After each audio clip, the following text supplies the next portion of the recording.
Hello friends, NIA academy में लोकेंद्र सिंह राठौड़ एक बार फिर से आपका स्वागत करता हूं। हम लोग एमपीजी के एमसीक्यू सोलो कर रहे थे और जो हमारा जो टॉपिक चल रहा था वो मध्य प्रदेश की राष्ट्रीय उद्यान और अभ्यारण्य के एमसीक्यू सोलो कर रहे थे। तो उसी को कंटिन्यू करते हैं आज। यदि आप लोगों ने इससे पहले वाला वीडियो नहीं देखा है तो वो वीडियो भी देख लीजिएगा, क्योंकि उसमें मध्य प्रदेश के राष्ट्रीय उद्यान और अभ्यारण्य संबंधित कुछ एमसीक्यू सोलो करा रखे हैं। तो चलिए स्टार्ट करते हैं एमपीजी के एमसीक्यू मध्य प्रदेश राष्ट्रीय उद्यान और अभ्यारण्य के। तो आज का जो पहला क्वेश्चन है वो है मध्य प्रदेश का एकमात्र रेप्टाइल पार्क किस राष्ट्रीय उद्यान में है।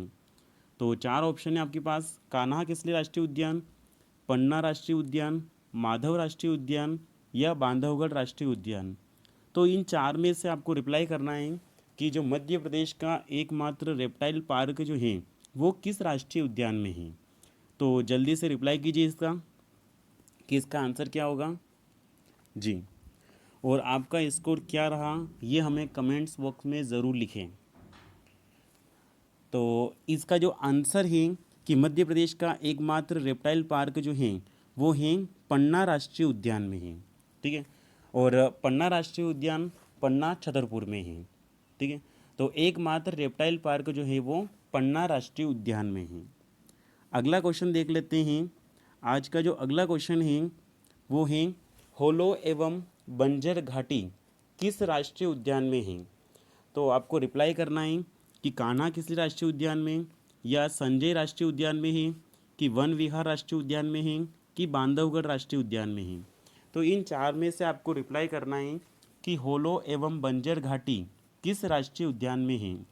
तो जल्दी से रिप्लाई कीजिए कि इसका आंसर क्या होगा जी।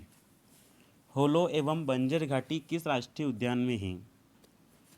तो इसका जो आंसर है वो है कान्हा किसली राष्ट्रीय उद्यान।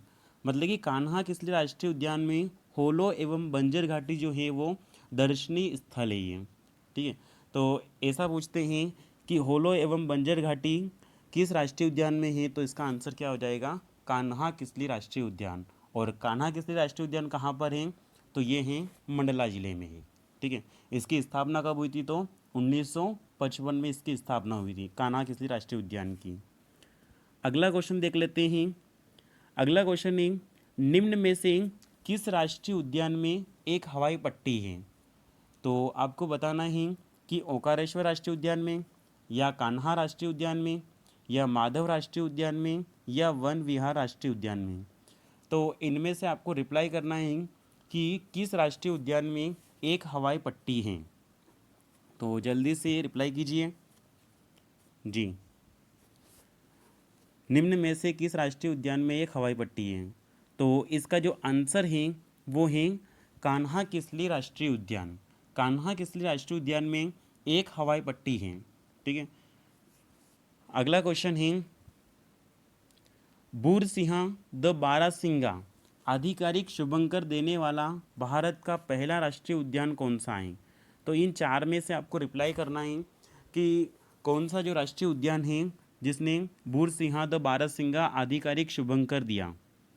तो चार ऑप्शन है: कान्हा किसली राष्ट्रीय उद्यान, पन्ना राष्ट्रीय उद्यान, माधव राष्ट्रीय उद्यान या बांधवगढ़ राष्ट्रीय उद्यान। तो जल्दी से इसका रिप्लाई कीजिए कि इसका आंसर क्या होगा जी। तो इसका जो आंसर है वो है कान्हा किसली राष्ट्रीय उद्यान। ठीक है, कान्हा किसली राष्ट्रीय उद्यान जो है वो बूरसिंहा द बारासिंगा आधिकारिक शुभंकर देने वाला भारत का पहला राष्ट्रीय उद्यान है। ठीक है, अगला क्वेश्चन देख लेते हैं। अगला क्वेश्चन है किस राष्ट्रीय उद्यान के पास में से होकर NH3 राष्ट्रीय राजमार्ग गुजरता है। तो वन विहार राष्ट्रीय उद्यान, पेंच राष्ट्रीय उद्यान, माधव राष्ट्रीय उद्यान या बांधवगढ़ राष्ट्रीय उद्यान। इन चार में से आपको रिप्लाई करना है कि किस राष्ट्रीय उद्यान के पास में से होकर NH3 राष्ट्रीय राजमार्ग गुजरता है। NH3 राष्ट्रीय राजमार्ग जो है ये मध्य प्रदेश का सबसे बड़ा राष्ट्रीय राजमार्ग है ये। ठीक है जी, तो जल्दी से इसका रिप्लाई कीजिए। तो इसका जो आंसर है वो है माधव राष्ट्रीय उद्यान। और माधव राष्ट्रीय उद्यान कहाँ पर है? तो ये है शिवपुरी में। अगला क्वेश्चन देख लेते हैं। अगला क्वेश्चन है खरमोर पक्षी के संरक्षण के लिए कौन सा राष्ट्रीय अभयारण्य है? तो सरदारपुर सैलाना, घाटी गांव सैलाना, या कुनो पालनपुर अभयारण्य, या इनमें से कोई नहीं। तो जल्दी से रिप्लाई कीजिए कि जो खरमोर पक्षी के संरक्षण के लिए कौन सा राष्ट्रीय अभयारण्य है। ठीक है जी, तो रिप्लाई कीजिए इसका। तो इसका जो आंसर है वो है सरदारपुर और सैलाना अभयारण्य, खरमोर पक्षी के संरक्षण के लिए है ये। अगला क्वेश्चन देख लेते हैं। सोन चिड़िया का संरक्षण किस राष्ट्रीय उद्यान में किया जाता है? ठीक है, ग्रेट इंडियन बस्टर्ड का संरक्षण किस राष्ट्रीय उद्यान में किया जाता है? तो बगदरा अभयारण्य में, सॉरी यहाँ पर ये राष्ट्रीय उद्यान नहीं है, यहाँ पर जो है वो अभयारण्य है। सोन चिड़िया का संरक्षण किस अभयारण्य में किया जाता है? ठीक है, किस अभयारण्य में किया जाता है जी। तो जल्दी से रिप्लाई कीजिए कि कौन सा अभयारण्य है। तो बगदरा अभयारण्य, घाटी गांव अभयारण्य, सरदारपुर अभयारण्य, या सैलाना अभयारण्य। तो आपको बताना है कि जो सोन चिड़िया का संरक्षण जो है वो किस अभयारण्य में किया जाता है। ठीक है, तो जल्दी से रिप्लाई कीजिए कि सोन चिड़िया का जो संरक्षण है वो किस अभयारण्य में किया जाता है। तो इसका जो आंसर है वो है घाटी गांव, मतलब कि घाटी गांव अभयारण्य में सोन चिड़िया का संरक्षण किया जाता है। ठीक है, अगला क्वेश्चन देख लेते हैं। अगला क्वेश्चन है निम्न में से किस जिले में पनपट्टा अभयारण्य है? ठीक है, निम्न में से किस जिले में पनपट्टा अभयारण्य है? ये कहाँ पर है ये नहीं है। ठीक है, तो आपको बताना है। तो इसमें से शहडोल, धार, रतलाम या देवास, इन चार में से आपको बताना है। तो जल्दी से रिप्लाई कीजिए जी। तो यहाँ से ये हटा देना, कहाँ पर? तो यहाँ क्वेश्चन बन जाएगा निम्न में से किस जिले में पनपट्टा अभयारण्य है। तो जल्दी से रिप्लाई कीजिए कि शहडोल, धार, रतलाम या देवास, निम्न में से किस जिले में पनपट्टा अभयारण्य है जी। तो इसका जो आंसर है वो है शहडोल, मतलब कि शहडोल जिले में जो है वो पनपट्टा अभयारण्य है। अगला क्वेश्चन है, अगला है डायनासोर जीवाश्म राष्ट्रीय उद्यान की स्थापना कहाँ पर की गई? तो चार ऑप्शन है मंडला, धार, ओंकारेश्वर या खंडवा। इन चार में से आपको रिप्लाई करना है कि जो डायनासोर जीवाश्म राष्ट्रीय उद्यान है उसकी स्थापना कहाँ पर की गई है। डायनासोर जीवाश्म राष्ट्रीय उद्यान जी, तो जल्दी से रिप्लाई कीजिए। तो इसका जो आंसर है वो है धार। डायनासोर जीवाश्म राष्ट्रीय उद्यान जो है ये धार जिले में है। ठीक है, अगला क्वेश्चन है मध्य प्रदेश में पहली बार सफ़ेद बाघ कब देखा गया? तो ऑप्शन है 1955, 1951, 1998 या 2000। तो इन चार में से आपको बताना है कि मध्य प्रदेश में पहली बार सफ़ेद बाघ कब देखा गया। तो जल्दी से रिप्लाई कीजिए कि इसका आंसर क्या होगा जी। मध्य प्रदेश में पहली बार सफ़ेद बाघ कब देखा गया? 1955, 1951, 1998 या 2000। तो रिप्लाई कीजिए इसका आंसर क्या है जी। तो मध्य प्रदेश में जो पहली बार सफ़ेद बाघ देखा गया वो रीवा ज़िले में देखा गया, और कब देखा गया? तो 1951 में देखा गया है। ठीक है, तो यदि आप लोगों ने 1915 लिख रखा हो तो उसको करेक्शन कर देना, क्योंकि 1951 में सफ़ेद बाघ देखा गया। ठीक है, अगला क्वेश्चन देख लेते हैं। निम्न में से किस राष्ट्रीय उद्यान का नाम वहाँ स्थित नदी के नाम पर पड़ा? तो वन विहार राष्ट्रीय उद्यान, पेंच राष्ट्रीय उद्यान, माधव राष्ट्रीय उद्यान और बांधवगढ़ राष्ट्रीय उद्यान। तो इन चार में से आपको रिप्लाई करना है कि निम्न में से किस राष्ट्रीय उद्यान का नाम जो है वो वहाँ स्थित नदी के नाम पर पड़ा। तो जल्दी से रिप्लाई कीजिए जी। तो इसका जो आंसर है वो है पेंच राष्ट्रीय उद्यान, क्योंकि सिवनी छिंदवाड़ा, ठीक है, पेंच नदी, तो पेंच नदी के नाम पर ही उस राष्ट्रीय उद्यान का नाम पड़ा। अगला क्वेश्चन है, मध्य प्रदेश का एकमात्र सर्प राष्ट्रीय उद्यान कहाँ पर है? तो मंडला, शिवपुरी, भोपाल या उमरिया, इन चार में से आपको रिप्लाई करना है कि मध्य प्रदेश का एकमात्र सर्प राष्ट्रीय उद्यान कहाँ पर है। तो जल्दी से रिप्लाई कीजिए, मंडला, शिवपुरी, भोपाल या उमरिया। जी, तो इसका जो आंसर है वो है भोपाल, मतलब कि एकमात्र सर्प राष्ट्रीय उद्यान जो है वो भोपाल में है।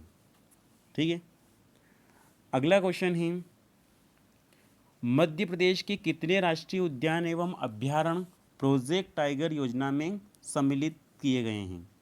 ठीक है, या सम्मिलित हैं?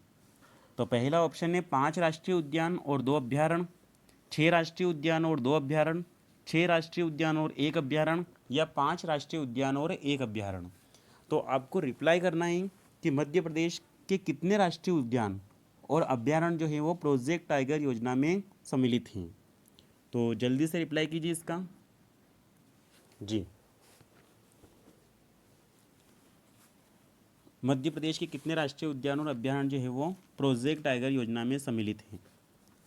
तो इसका जो आंसर है वो है 6 तो राष्ट्रीय उद्यान हैं और 1 अभ्यारण्य है। ठीक है, 6 राष्ट्रीय उद्यान और 1 अभ्यारण्य को प्रोजेक्ट टाइगर योजना में सम्मिलित किया गया है। तो 6 राष्ट्रीय उद्यान में से एक है कान्हा-किसली राष्ट्रीय उद्यान जो मंडला में है, और 1973 में इसको प्रोजेक्ट टाइगर योजना में सम्मिलित किया गया था। दूसरा है सतपुड़ा राष्ट्रीय उद्यान जो होशंगाबाद में है। तीसरा है पेंच राष्ट्रीय उद्यान जो सिवनी छिंदवाड़ा में है। चौथा है बांधवगढ़ राष्ट्रीय उद्यान जो उमरिया में है। और पांचवा है पन्ना राष्ट्रीय उद्यान जो पन्ना छतरपुर में है। छठा है संजय राष्ट्रीय उद्यान जो सीधी जिले में है। ठीक है, तो ये तो 6 तो राष्ट्रीय उद्यान हैं, जबकि रातापानी जो अभ्यारण्य है जो रायसेन जिले में है, इसको भी प्रोजेक्ट टाइगर योजना में सम्मिलित किया गया है। अगला क्वेश्चन देख लेते हैं, कान्हा किसली राष्ट्रीय उद्यान जो मध्य प्रदेश का सबसे बड़ा राष्ट्रीय उद्यान है, इसे प्रोजेक्ट टाइगर योजना में कब सम्मिलित किया गया था? तो अभी बताया मैंने आपको, इसका जल्दी से रिप्लाई कीजिए कि कान्हा किसली राष्ट्रीय उद्यान को प्रोजेक्ट टाइगर योजना में कब सम्मिलित किया गया। जी, तो जल्दी से रिप्लाई कीजिए इसका कि इसका आंसर क्या होगा। तो इसका जो आंसर है वो है 1973, 1973 में कान्हा किसली राष्ट्रीय उद्यान को प्रोजेक्ट टाइगर योजना में सम्मिलित किया गया। अगला क्वेश्चन देख लेते हैं। अगला क्वेश्चन है, वर्तमान में मध्य प्रदेश में बाघों की संख्या कितनी है? तो 526, 500, 428 या 426। तो जल्दी से आपको रिप्लाई करना है कि वर्तमान में मध्य प्रदेश में बाघों की संख्या कितनी है। जी, तो इसका जो आंसर है वो है 526 है। वर्तमान में मध्य प्रदेश में बाघों की संख्या की बात करें तो वो 526 है। तो ये जो आकलन किया गया था ये 2018 की रिपोर्ट के अनुसार है। ठीक है, मतलब कि 29 जुलाई 2019 को विश्व बाघ दिवस के अवसर पर प्रधानमंत्री नरेंद्र मोदी ने नई दिल्ली में राष्ट्रीय बाघ आकलन रिपोर्ट 2018 जारी की। तो इस रिपोर्ट के अनुसार देश में बाघों की संख्या की बात करें तो वो है 2967 है। ठीक है, मतलब कि पूरे देश की बात करें तो पूरे देश में जो बाघों की संख्या है वो 2967 है, जबकि 2014 में ये 2226 थी। ठीक है, और अभी वर्तमान में बात करें कि वर्तमान में मध्य प्रदेश में बाघों की संख्या कितनी है तो 526 है, जबकि 2014 में मध्य प्रदेश में बाघों की संख्या थी वो 308 थी। ठीक है, और मध्य प्रदेश है वो पहले स्थान पर है। दूसरे नंबर पर है वो कर्नाटक है, और कर्नाटक में बाघों की संख्या की बात करें तो वहाँ पर है 524 बाघ हैं। ठीक है, अगला क्वेश्चन देख लेते हैं। अगला क्वेश्चन है, प्रोजेक्ट टाइगर योजना की शुरुआत कब हुई थी? तो 4 ऑप्शन है, जल्दी से रिप्लाई कीजिए कि प्रोजेक्ट टाइगर योजना की शुरुआत कब हुई थी। तो 1960, 1933, 1973, 1955। तो इसका आंसर है 1973। 1973 में प्रोजेक्ट टाइगर योजना की शुरुआत हुई थी। अगला क्वेश्चन है, निम्न में से कौन सा राष्ट्रीय उद्यान प्रोजेक्ट टाइगर योजना में सम्मिलित नहीं है? तो जो 6 राष्ट्रीय उद्यान हैं मध्य प्रदेश के, तो उनमें से कौन सा राष्ट्रीय उद्यान जो है वो इनमें से प्रोजेक्ट टाइगर योजना में सम्मिलित नहीं है? तो सतपुड़ा राष्ट्रीय उद्यान, पेंच राष्ट्रीय उद्यान, फाजिल जीवाश्म राष्ट्रीय उद्यान या बांधवगढ़ राष्ट्रीय उद्यान। इन 4 में से आपको रिप्लाई करना है, तो जल्दी से रिप्लाई कीजिए इसका जी। किन्हीं में से कौन सा राष्ट्रीय उद्यान जो प्रोजेक्ट टाइगर योजना में सम्मिलित नहीं है? तो इसका जो आंसर है वो है फाजिल जीवाश्म राष्ट्रीय उद्यान। इसको प्रोजेक्ट टाइगर योजना में सम्मिलित नहीं किया गया है। और जो फाजिल जीवाश्म राष्ट्रीय उद्यान है ये मध्य प्रदेश का सबसे छोटा राष्ट्रीय उद्यान है। ठीक है, तो आज के लिए काफ़ी है। हमारे चैनल को सब्सक्राइब करें, लाइक करें और ज़्यादा से ज़्यादा लोगों तक शेयर करें। Thank you.